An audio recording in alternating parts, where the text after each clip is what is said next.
Hello दोस्तों, आज हम क्लास 11 अर्थशास्त्र चैप्टर 1 अर्थशास्त्र क्या है पढ़ेंगे। इसका एक और नाम है परिचय चैप्टर। तो अर्थशास्त्र का अर्थ, मीनिंग ऑफ इकोनॉमिक्स। अर्थशास्त्र के अर्थ को लेकर अर्थशास्त्री एकमत नहीं है। विभिन्न अर्थशास्त्रियों ने अर्थशास्त्र को अलग अलग रूप में परिभाषित किया है। जितने भी अर्थशास्त्री अभी तक हुए हैं वे लोग अर्थशास्त्र का अलग अलग डिफिनेशन दिया है। तो अर्थशास्त्र की परिभाषाओं का वर्गीकरण, उन्होंने क्या क्या डिफिनेशन दिया है उनका वर्गीकरण किया गया है।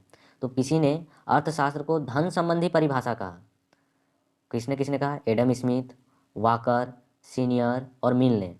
कल्याण संबंधी परिभाषा, किसी ने अर्थशास्त्र को कल्याण भी कहा है, कल्याण संबंधी परिभाषा भी दिया है, मार्शल, पिगू, केनन आदि ने। ठीक है। और किसी ने अर्थशास्त्र को दुर्लभता संबंधी भी कहा, तो उसने दुर्लभता संबंधी परिभाषा भी दिया है। कौन है वे? रॉबिन्स हैं, विक्सटीड हैं आदि। चौथे नंबर पे आता है हमारा विकास संबंधी परिभाषा। तो विकास संबंधी भी परिभाषा किसी ने दिया है, कौन है? सैमुअल्सन ने। ठीक है। तो हमारा पहला नंबर पे है धन संबंधी परिभाषा। चलिए उसके बारे में पढ़ते हैं। तो एडम स्मिथ ने सन 1776 में प्रकाशित अपनी पुस्तक an inquiry into the nature and causes of wealth of nation, उनका ये बुक था जो उन्होंने अपना ये बुक सन 1776 ईस्वी में प्रकाशित किया। ठीक है। तो उसमें अर्थशास्त्र को धन के विज्ञान के रूप में परिभाषित किया। ये जो दो बुक थे उन बुकों में उन्होंने अर्थशास्त्र का डिफिनेशन दिया धन के विज्ञान के रूप में, कि अर्थशास्त्र क्या है? धन का विज्ञान है। एडम स्मिथ के अनुयायी सभी अर्थशास्त्रियों ने धन को सर्वोपरि स्थान नहीं दिया और मानवीय कल्याण के महत्वपूर्ण पहलू की उपेक्षा की। किसी और भी अर्थशास्त्री थे, उन्होंने जो धन संबंधी इन्होंने परिभाषा दिया उनको वे लोगों ने महत्व नहीं दिया। उन्होंने कहा नहीं, अर्थशास्त्र धन संबंधी नहीं, वो मानव कल्याण संबंधी है। उसका पहला महत्व मानव का कल्याण करना है अर्थशास्त्र का। तो इन्होंने जो दिया था कि नहीं अर्थशास्त्र धन का विज्ञान है, उनको किसी किसी ने स्वीकार नहीं किया। तो अर्थशास्त्र की परिभाषाओं को मुख्यतः निम्न 4 वर्गों में बांटा जा सकता है। यही 4 वर्ग हैं। एडम स्मिथ एवं उनके अनुयायियों द्वारा दी गई धन संबंधी परिभाषा न्यूनतम है। ठीक है। एडम स्मिथ के अनुसार अर्थशास्त्र धन का विज्ञान है। किनके अनुसार? एडम स्मिथ के अनुसार। ये आपका ऑब्जेक्टिव क्वेश्चन यहाँ बन रहा है, पूछा भी जा सकता है। एडम स्मिथ के अनुसार अर्थशास्त्र धन का विज्ञान है। किनके अनुसार? एडम स्मिथ के अनुसार। उसके बाद आता है जे बी से के अनुसार अर्थशास्त्र वह विज्ञान है जो धन का विवेचन करता है। ठीक है। किनके अनुसार? जे बी से के अनुसार जो धन का विवेचन करता है वो अर्थशास्त्र है। अब हमारा आगे है वाकर के अनुसार। वाकर ने क्या कहा? अर्थशास्त्र धन की वह शाखा है जो धन से संबंधित है। ये 3 लोग थे जिन्होंने अर्थशास्त्र को धन से रिलेटेड करके अपने अपनी परिभाषा दी है। ओके, ये आपका ऑब्जेक्टिव क्वेश्चन है, इसे याद कर लें। कल्याण संबंधी परिभाषा। अब जो हमारा यहाँ पे दूसरी शाखा थी कल्याण संबंधी परिभाषा, उस पर हम लोग चर्चा करेंगे। तो कल्याण संबंधी परिभाषा, अर्थशास्त्र की कल्याण संबंधी परिभाषाओं के जनक एल्फ्रेड मार्शल थे। ठीक है। अर्थशास्त्र की कल्याण संबंधी परिभाषाओं के जनक कौन थे? एल्फ्रेड मार्शल थे। मार्शल ने अर्थशास्त्र की परिभाषा में धन के स्थान पर मानवीय कल्याण एवं उसके कल्याण पर बल दिया। ठीक है। जो एल्फ्रेड मार्शल थे उन्होंने अर्थशास्त्र की परिभाषा में मानवीय कल्याण पर ज़्यादा बल दिया। ठीक है। कल्याण संबंधी परिभाषाओं में धन के स्थान पर धन के स्थान पर मानवीय कल्याण को अधिक महत्व दिया गया है। इन अर्थशास्त्रियों के विचार में धन तो केवल उद्देश्य प्राप्ति का साधन है। एकदम सही है। उद्देश्य केवल मानवीय कल्याण है। दूसरे शब्दों में कल्याण संबंधी परिभाषा स्पष्ट करती है कि धन मनुष्य धन के लिए नहीं है। इसका सीधा सीधा अर्थ निकलता है कि जो मार्शल थे उन्होंने कहा कि अर्थशास्त्र कोई धन का विज्ञान नहीं है। ठीक है। उनका कहना था कि धन जो है धन मनुष्य के लिए है, मनुष्य के लिए धन नहीं है। ठीक है। मार्शल के अनुसार अर्थशास्त्र मानव जीवन के साधारण व्यवसाय का अध्ययन है। यह व्यक्तिगत तथा सामाजिक क्रियाओं के उस भाग की जांच करता है जिसका कल्याण के भौतिक साधनों की प्राप्ति और उनके उपयोग से घनिष्ठ संबंध है। ठीक है। पीगू के अनुसार, अब जो पीगू थे उन्होंने भी कहा था कि अर्थशास्त्र धन का मतलब अर्थशास्त्र धन का नहीं मानव कल्याण से संबंधित है। तो पीगू के अनुसार अर्थशास्त्र आर्थिक कल्याण, ठीक है, अर्थशास्त्र आर्थिक कल्याण का अध्ययन है। आर्थिक कल्याण सामाजिक कल्याण का वह भाग है जिसे प्रत्यक्ष या परोक्ष रूप में मुद्रा द्वारा मापा जाता है। ठीक है।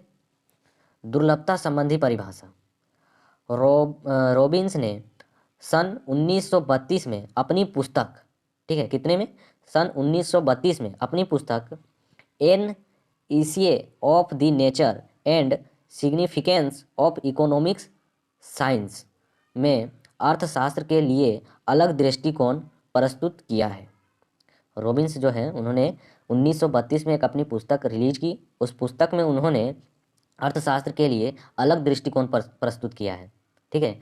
उनके विचार में हम अर्थशास्त्र में मानव व्यवहार के चुनाव पहलू, ठीक है, का अध्ययन करते हैं। रॉबिन्स के विचार में मानवीय आवश्यकताओं की असीमित है तथा साधनों की सीमितता के कारण मनुष्य को आवश्यकताओं के चुनाव करना पड़ता है। ठीक है। इसमें कहना चाह रहा है कि हमारी जो आवश्यकताएं हैं, हमारी जो ज़रूरतें हैं वो असीमित हैं, लेकिन जो हमारे पास साधन है वो तो सीमित है। इनका वही दृष्टिकोण था।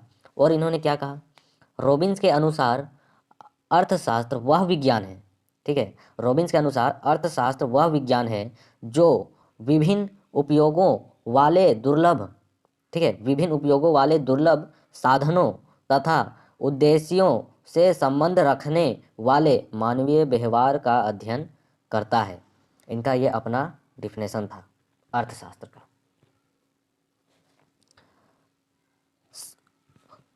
स्क्यूटोवाइसिक, स्टीगलर तथा मेकिफ आदि अर्थशास्त्रियों ने भी इस विचार का समर्थन किया।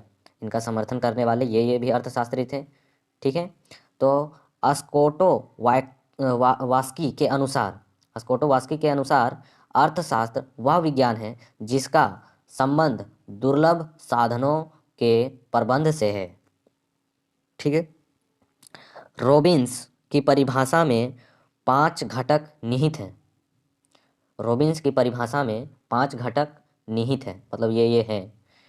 असीमित आवश्यकताएं, इनके डिफिनेशन में ये आता है। पहले असीमित आवश्यकताएं, हमारी ज़रूरतें हैं वो असीमित है। दूसरा है साधनों की सीमितता, यानी कि साधन जो है हमारे पास वो सीमित है। दुर्लभ साधनों के विकल्पीय प्रयोग, यानी कि हमें पहले विकल्प करना पड़ता है, सोचना पड़ता है कि जो साधन है उनका हम क्या करते हैं, उनको चुनते हैं, विकल्पिक प्रयोग करते हैं हमारे पास हम उनका, वही कहना चाहता है। आवश्यकताओं की तीव्रता में अंतर, आवश्यकताओं की तीव्रता में अंतर और चुनाव की समस्या। देखिए, जब हम कोई सामान खरीदते हैं, ठीक है, हमारे पास समझ लीजिए कि 500 रुपये हैं, तो पहले हम 500 में सोचेंगे कि क्या क्या खरीदें। ठीक है। तो विकल्पिक का प्रयोग, दुर्लभ साधनों के विकल्पिक प्रयोग। अब उतने में हमारे पास, अब 500 है तो हमारी तो आवश्यकताएँ असीमित हैं, लेकिन 500 में हमारे पास सीमित विकल्प है कि 500 में हम यही साधन खरीद सकते हैं, दूसरा कुछ नहीं खरीद सकते हैं, तो उसका सामना करना पड़ता है। इन्होंने अपने परिभाषा में यह समझाया है। दूसरा चीज़ क्या समझाया है, आवश्यकताओं की तीव्रता में अंतर। अब तीव्रता में अंतर यानी कि जब हमारे पास 500 होते हैं, है ना, तो हम पहले सोचते हैं कि भाई हमको ये खरीदना है, 500 में इतना इतना आएगा। लेकिन जब हमारे पास आवश्यकताएं असीमित है तो हम बहुत सारी चीज़ें सोच लेते हैं कि 500 में हमें कॉपी भी खरीदना है, बुक भी खरीदना है, पेन भी खरीदना है, और हमको ड्रेस भी खरीदना है, तो कुछ कुल्फ़ी भी खाने हैं। तो जब हमारे पास पैसे जब देखते हैं तो कम पड़ने लगते हैं, तो हम अपनी आवश्यकताओं में क्या करते हैं, तीव्रता अंतर लाते हैं कि तुरंत कि नहीं, हमारे पास तो 500 ही है, तो इससे हम अपना ड्रेस नहीं खरीद सकते हैं, आइसक्रीम नहीं खा सकते हैं। तो हम वहाँ पे क्या करते हैं, तुरंत मतलब आवश्यकताओं की तीव्रता में अंतर करते हैं कि तुरंत आ जाते हैं कि नहीं, हम पेंसिल खरीदेंगे, बुक खरीदेंगे और पेन खरीदेंगे, इतना ही हम खरीद सकते हैं। तो वहाँ पे हम तुरंत अंतर लाते हैं, वही बताया है। चुनाव की समस्या, उसके बाद चुनाव की भी समस्या होती है, जो मैंने अभी आपको बताया। चुनाव करना पड़ता है कि हमें ये खरीदना है, ये खरीदना है, ये नहीं खरीदना है। ठीक है, नॉर्मल चीज़ है ये सब। इन्होंने अपना अपना डिफिनेशन सिर्फ दिया है। रॉबिन्स की परिभाषा में मानव कल्याण को कई स्थान नहीं दिया गया है, कोई स्थान नहीं दिया गया है। रॉबिन्स की जो परिभाषा में मानव कल्याण है, जो इधर जो जितने अर्थशास्त्री ने दिया कि मानव कल्याण से संबंधित है, उन्होंने अपनी परिभाषा में मानव कल्याण को कोई स्थान नहीं दिया। ठीक है, अब विकास संबंधी परिभाषा, जिन्होंने विकास से संबंधित परिभाषा दिया अर्थशास्त्र में, कि अर्थशास्त्र क्या विकास संबंधित परिभाषा है। ठीक है, तो सैमुअल्सन ने अर्थशास्त्र को विकास से संदर्भ में परिभाषित किया है। ठीक है, तो क्या परिभाषित किया थोड़ा देखते हैं। सैमुअल्सन के अनुसार अर्थशास्त्र एक ऐसा अध्ययन है जिसमें मनुष्य तथा समाज मुद्रा के प्रयोग या इसके बिना सीमित साधनों को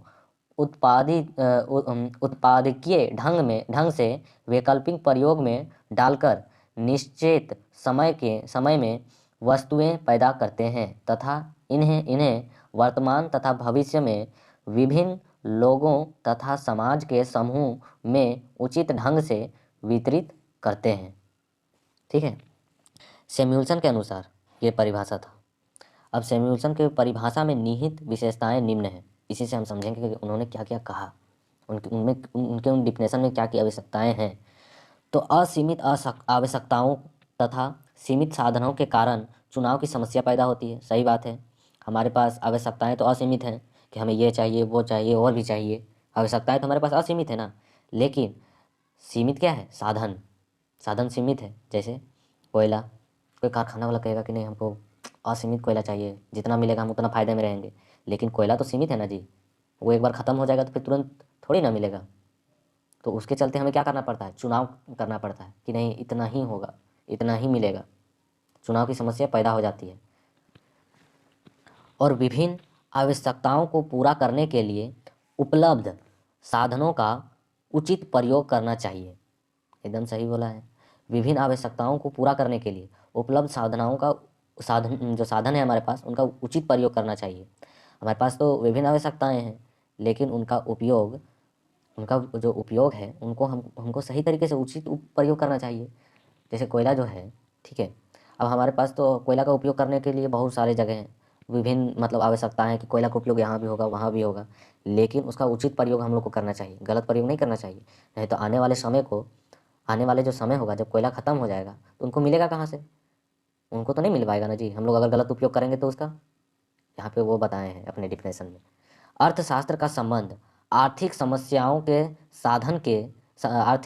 समाधान के लिए उपायों का सुझाव देना भी है। अर्थशास्त्र का संबंध आर्थिक समस्याओं के समाधान के लिए उपायों का सुझाव देना भी है। ठीक है, ज़्यादा कुछ नहीं इसमें, नॉर्मल चीज़ बोला है कि अर्थशास्त्र का जो संबंध है आर्थिक जो हमारी समस्याएं होती हैं उनका समाधान का सुझाव देने के लिए होना चाहिए अर्थशास्त्र, ना कि किसी और के लिए। ठीक है, अब आगे हम देखते हैं, आगे हमारा तो ये 4 डिफिनेशन थे। इतने सारे अर्थशास्त्री थे जिन्होंने अपना अपना डिफिनेशन दिया कि अर्थशास्त्र ये है, अर्थशास्त्र वो है। ठीक है, ये 4 थे। ये आपको ऑब्जेक्टिव में आ सकता है कि किस अर्थशास्त्री का क्या डिफिनेशन है, किस अर्थशास्त्री ने क्या कहा। धन्यवाद। अब अगले वीडियो में हम नेक्स्ट टॉपिक देखेंगे।